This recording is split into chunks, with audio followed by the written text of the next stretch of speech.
అన్న అందరికి నమస్కారాలు అన్న. ప్రతి ఒక్కరు చూసిన వారన్న, ప్రతి ఒక్కరికి నేను చెప్పాలనుకుంది ఒకటేనన్నా. కానీ అన్న ఏంటంటే పరిస్థితులు కొన్ని కారణాల వల్ల వచ్చే జీతం సాలిన జీతం వల్ల ఇబ్బందులు పాలైపోయి నేను ఇట్లా ఇబ్బంది పడుతున్నానన్న.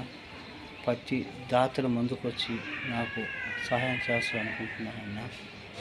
మీరు దయచేసి ఈ వీడియో అన్న ప్రతి ఒక్కరికి పెట్టానన్న, ప్రతి ఒక్కరికి పెట్టి అన్న షేర్ చేయండి అన్న వీడియో అన్న.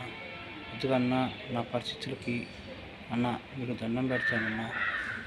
ఇదిగన్నా నా పరిస్థితులు బాగాలేక వచ్చి సాలిని జీతంతో బతుకుతున్నానన్న. దయచేసి ఈ వీడియో ప్రతి ఒక్కరు షేర్ చేయండి. ప్రతి ఒక్కరు షేర్ చేసిన తర్వాత ప్రతి జాతకు సహాయం చేస్తాను.